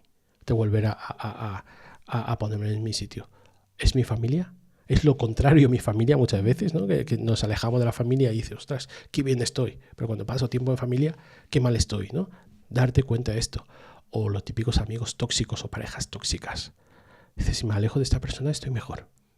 Pero cuando estoy con esa persona estoy peor. Siempre hay gente que te roba la energía y no sabemos por qué. No te das cuenta de esto y dices, vale, si no me quiero volver a romper, me tengo que alejar de estos ambientes. Y juego con ese símil, un capítulo muy trabajado en ese sentido de que todos nos rompemos, pero todos podemos salir pintados de oro, victoriosos, con unas cicatrices bañadas en oro y sin ninguna vergüenza mostrándolos. Que al final todos somos seres imperfectos y muchas veces la autoaceptación, ¿no? O sea, depende más de nosotros que el resto de las personas. Qué bonito. ¿Y cómo nos podemos reinventar en este proceso? Porque a veces cuando nos rompemos, como dices, ¿no? Parece como, bueno, ya he sanado, va a estar bien, pero mi vida ya no es la misma. Me cuesta reinventarme. ¿Qué hacemos para reinventarnos de nuevo? O sea, ¿qué concepto podemos aplicar en nuestra vida? Yo en el libro cuento cómo yo me he reinventado una y otra vez. Que al final... yo, por ejemplo, no vengo a la carrera de Derecho. En su día te vende una historia muy bonita. Claro, es que ¿qué vas a saber de un niño de 19, 18 años cuando te metes tú en una carrera, ¿no? Que sobre todo la gente de Derecho pues nos vende una forma de vida, ¿no? Vas a ganar mucho dinero, vas a tener mucho estatus y además tú que hablas varios idiomas te van a rifar cuando termines la carrera. Cosa que todavía estoy esperando la lotería, ¿no? A mis 45, habiendo hecho de todo. Y muchas veces te das cuenta que son expectativas que no corresponden ni con la realidad ni con lo que tú quieres realmente. Llegas a un momento que no estás a gusto y dices, ahora no quiero ejercer más. Quiero salir de ese mundo jurídico y quiero hacer otras cosas. Y lo haces. De repente me gusta mucho la enseñanza y voy a seguir el camino de la enseñanza, ¿no? He participado como profesor docente en una docena de máster relacionado con Asia, internacionalización, formador intercultural, se me da bien la comunicación y apuesto por ello. De repente me llega una oportunidad de llevar turistas chinos por España, digo, lo voy a hacer. Yo creo que tiene que ver esto con tomar las oportunidades que van apareciendo en la vida. Sí, todas. Tiene que ver, pero claro, tú, la mayoría de la gente vemos solo las oportunidades, no vemos las oportunidades perdidas. Que claro, yo muchas veces digo, hasta qué guay, cómo ha sido todo causal, ¿no? Causalidades, ¿no? Todo se alinean los astros, que en chino llamamos yuanfen, ¿no? Que es el destino que me lleva hasta ahí. Pero claro, tú solo ves los casos de éxito. Lo que no ves, todas las oportunidades que no has cogido porque estabas haciendo otras cosas, ¿no? Sí. Pero al final, lo que yo intento decir, ¿no? Que por lo menos si tú estás a gusto, te das cuenta, o sea, cuando te das cuenta que tu vida estás a gusto, es cuando tú has triunfado. Porque, claro, vuelvo a decir, ¿no? Yo sigo teniendo... Yo tardé un poco más en acabar la carrera, ¿vale? Tenía un par de asignaturas, fui a trabajar, hacía de todo menos acabar la carrera. Y acabar la carrera por acabar algo. Y a día de hoy, que ha pasado años, yo empecé en el año 2000 en la carrera, a día de hoy tengo pesadillas, Mariam, que me comunican de la universidad que me falta 1 o 2 asignaturas para acabar la carrera. Pero siempre son asignaturas muy chorras que tienen que ver con números, que yo soy malísimo con el Excel. Le falta contabilidad para juristas para acabar la carrera. Pero yo, fíjate la defensa que uno hace en su mente, yo siempre llevo el carnet de abogado. Aunque no ejerzo, siempre llevo el carnet de abogado junto con el DNI, ¿vale? Sí. Yo, mi sueño, busco el carnet de abogado y me da igual, ya soy abogado, me da igual la carrera si lo tengo completada o no. Fíjate la tontería en tu mente, lo que no te perdona. Uy. Antes te decíamos algo, te has caído, te crees que estás bien. En el fondo no estás bien. En el fondo son traumas innecesarias que está ahí. Vuelvo a decir el caso de Paco, el chico que hacíamos bullying. ¿Tú crees que ese chico no habrá tenido sueños así? Que todo el mundo le hacíamos de todo. Pues al final sí. Te das cuenta, ¿no? Que son cosas negativas que nuestra mente intenta sobrevivir, intenta tapar, y no ha pasado nada. Y ha pasado tanto tiempo de esto. Y además que el problema es que ni siquiera ejerzo como abogado ya. Pero de repente, bajo estrés, bajo situaciones de vuelve inestabilidad, a despertar estas cosas. O sea, esta inseguridad tuya de forma inconsciente está contigo. Pues imagínate un trauma de niño, que tú no sabes ni que existe, está ahí. Se manifiesta de alguna forma. De repente, ¿por qué tienes cierto estrés? Yo esta semana llevo doliéndome la sien todo el rato hacia abajo. Y me he dado cuenta que es una carga muscular. Claro. Y yo viniendo aquí estaba con la botella de agua, que tengo una de aluminio, haciendo masaje en el tren y en el bus, la gente mirándome, ¿qué hace este chino ahí pegándose casi con la botella? Claro, es que me di cuenta que no era de la cabeza, era un tema de tensión muscular. Y me dijo mi fisio, dice, no, esto es tensión muscular por el estrés, por algo. Digo, ¿qué me estresa? Si vengo aquí a hablar con María en su podcast, ¿qué me va a estresar? Y dice, algo te estresa. Aunque no lo quieras reconocer, aunque tú no sepas exteriorizarlo, algo te estresa por dentro. Y tú dándole vueltas. De hecho, en el capítulo 5, que hablamos de meditación zen, yo abro el capítulo hablando de un infarto que yo sufrí. O sea, además, yo siempre vuelvo a releer mi capítulo 5 porque me encanta. Hablo de cómo descubrí yo la meditación demasiado tarde. Y fue un momento que yo estaba haciendo formación con los fondos europeos de Erasmus Plus en Patras, la tercera ciudad más grande de Grecia, en verano, después del COVID. Había unas medidas, pero ya estaban muy, muy abiertas todo, ¿no? Íbamos sin mascarillas. Y de repente digo, me encuentro mal, me ha sentado mal el desayuno. En el desayuno no comí el 80%, sino comí el 120%. No vuelvo a hacer esto. Desayuno en buffet, me perdía muchísimo. Y le digo a la organizadora, digo, mira, Ana, voy a la habitación a descansar un poquito porque no me encuentro bien. Vale. Llego ahí, 30 de agosto, pálido totalmente. Empiezo a arrojar súper mal y me acurruco en la cama con el aire acondicionado a tope y me dormí. Y a las 2 horas me llama a la puerta. Oye, ¿estás bien? Digo, mira, tengo estos síntomas. Yo creo que es el COVID y tenemos que desalojar toda la sala de formación. Que la medida de COVID era bastante estricta, ¿no? Sí. A pesar de no llevar mascarilla, pero sí que si había un caso tenía que hacer algo. Me dice, ¿qué síntomas tienes? Digo, todo esto. Me dice, vale, deja que consulte con el médico. Y el médico me dice, esto no es COVID. Dice, eso es un ataque de corazón. Vete con una ambulancia a urgencias. Digo, ¿qué va? Si estoy súper bien. Dice, vete por si acaso. Llego ahí, me hace un electro y el médico me dice, hay que operar ya, ha sido un infarto de hace 2 horas, ¿por qué no has venido antes? Digo, yo pensaba que era el COVID, pero yo haciendo bromas. Dice, consentimiento verbal, toma estas pastillas y vamos al quirófano. Y fue el momento que tú, como las cámaras de esos que ves en primera persona, solo ve tus pies con una bata que te han colocado, te ha quitado toda la ropa y el camillero corriendo, pegándose para abrir todas las puertas de un empujón.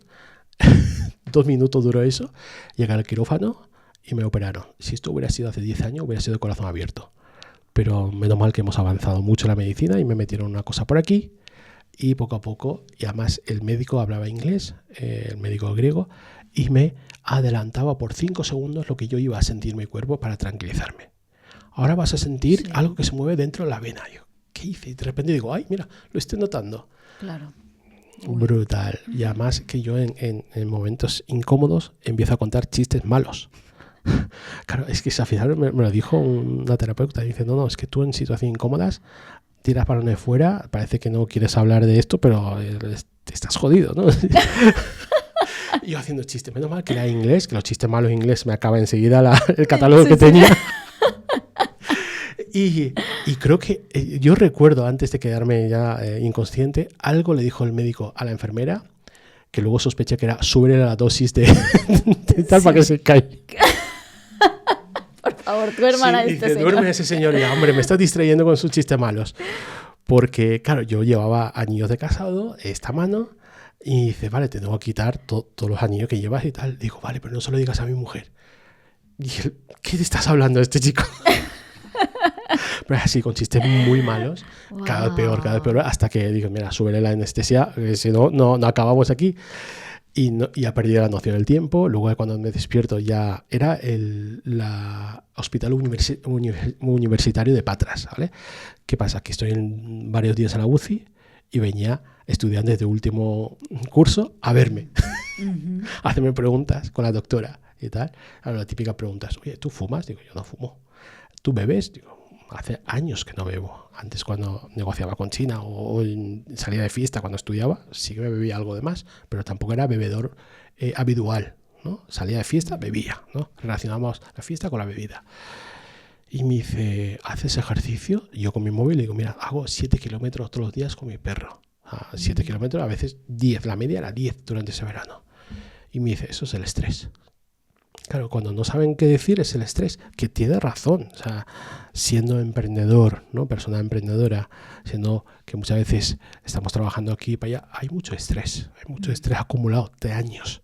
Y de años mal comiendo, años sin hacer ejercicio. Claro, lo que no puedes pretender arreglar 2 años de vida más activa y 10 años de no haber hecho nada. Claro. No, aunque físicamente estabas bien, por dentro colapsaba, ¿no? Y ese fue el colapso en Patras.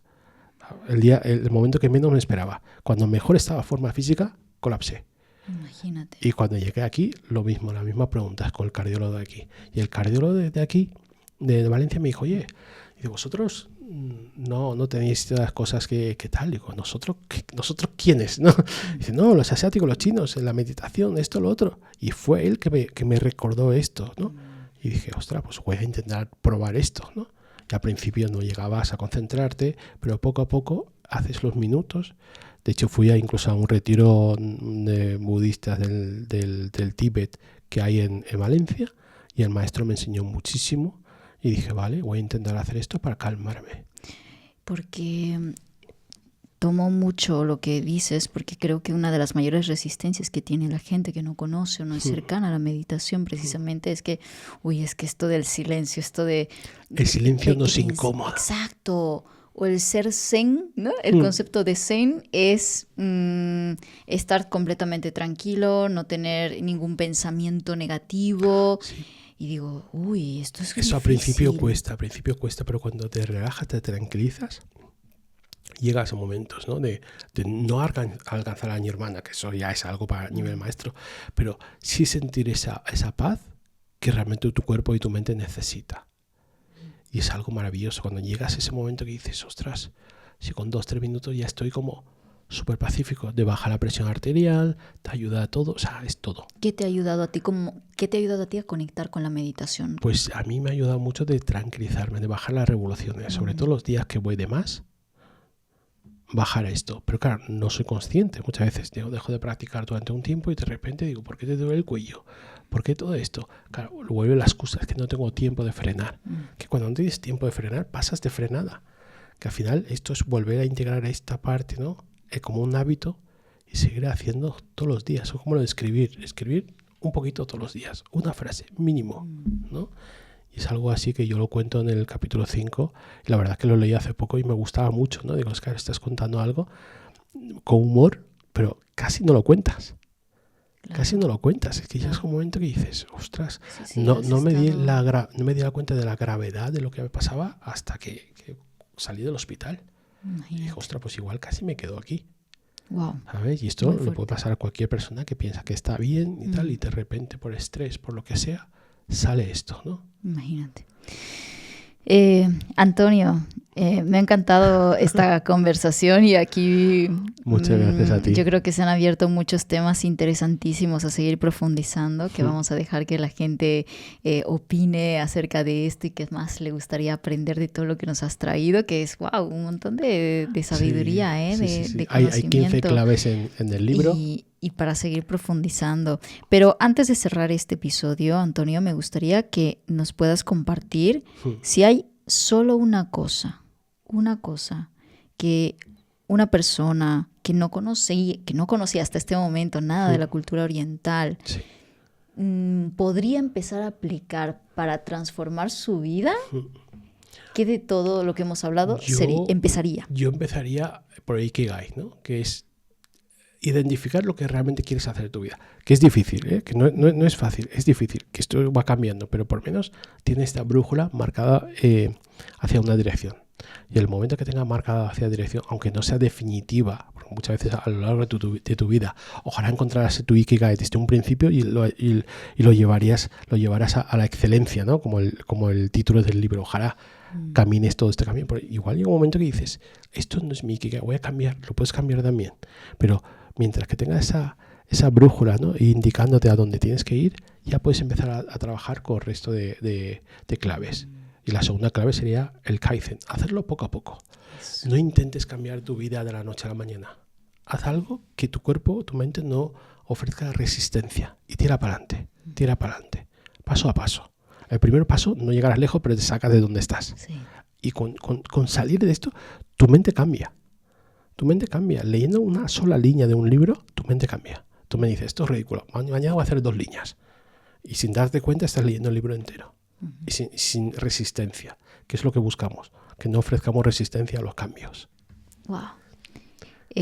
Antonio, ¿qué es para ti la excelencia?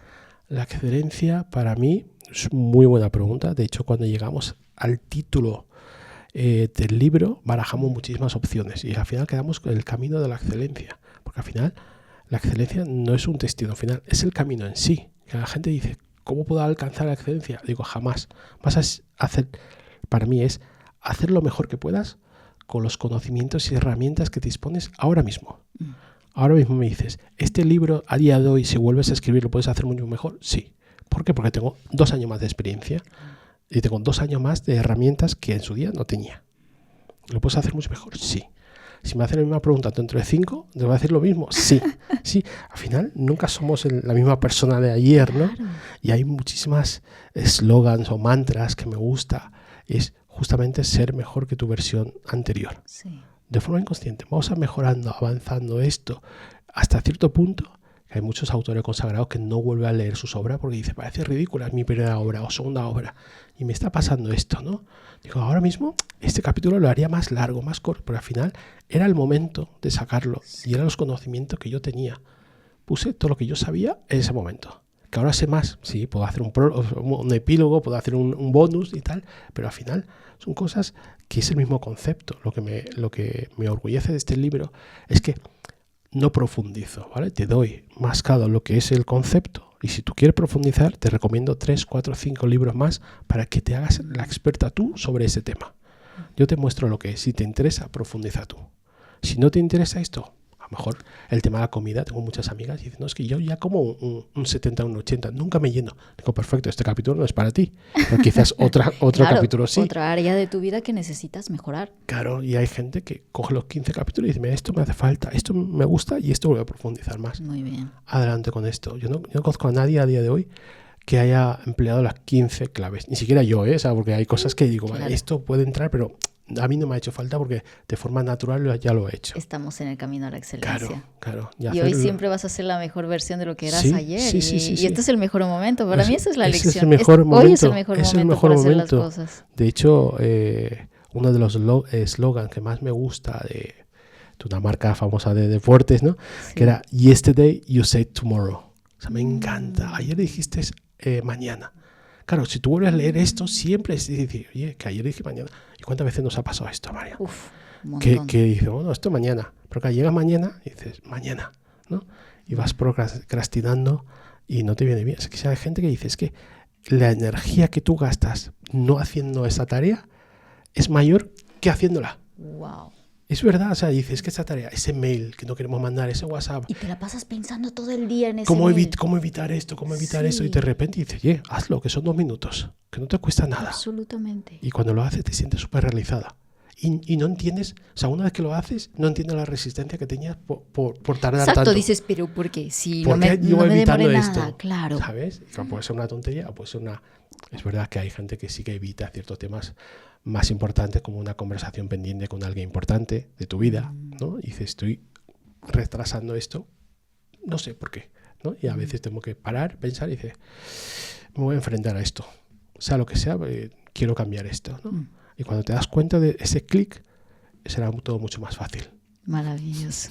Muchísimas gracias, Antonio, por todo lo que nos has compartido. Me ha encantado esta entrevista, he disfrutado muchísimo, he aprendido muchísimo y muchas gracias por tu energía, por tu conocimiento, por toda tu entrega. Para los que no te conocen, ¿dónde te pueden encontrar? A mí en las redes, Antonio Luyan, tengo todas las redes activas, menos TikTok, que no entiendo, yo soy bastante boomer en estas cosas, tengo ahí de forma residual. LinkedIn hago muchas publicaciones muy profesionales, Facebook ya es residual junto con Instagram. Instagram publico cosas de mi libro, mis firmas, mis perritos, para que vea también perritos. Muy bien, perfecto. Cosas sobre cultura asiática, los viajes que hago. Y obviamente tu libro. Y mi libro a ser publicado con Conecta, Penguin Random House. La distribución es maravillosa. De hecho, el otro día se pusieron en contacto conmigo, los de la editorial. Oye, vamos a hacer la liquidación del año natural. y te dice lo que has vendido y dónde lo has vendido. Y digo, ostras, soy famoso en México. He vendido bastante copias sin hacer promoción, más allá de gente que me invita y tal. Digo, ostras, ¡Qué México. maravilla! Digo, oye, igual para el próximo libro hago un tour por México. Claro, Que por siempre supuesto. me llamó la Y te atención. van a me llamó la recibir con atención. los brazos abiertos, Claro, por de supuesto. negocios con China junto con esto. Digo, mira, hacemos un viaje ahí y promocionamos el libro como Me toca. encanta. Pues que sigan viniendo los éxitos para ti, Muchas Antonio, gracias. te lo mereces. Muchas gracias. Y bueno, si tú te has quedado hasta el final de esta conversación, ya sabes que me encantará leer tus aprendizajes, tus tomas de conciencia, qué te ha gustado de esta entrevista, y nos vemos en un próximo episodio. Ya sabes que hagas lo que hagas, siempre hazlo a lo grande. Hasta la próxima. Qué bueno. Bien, qué bueno, me encanta Antonio. cómo has-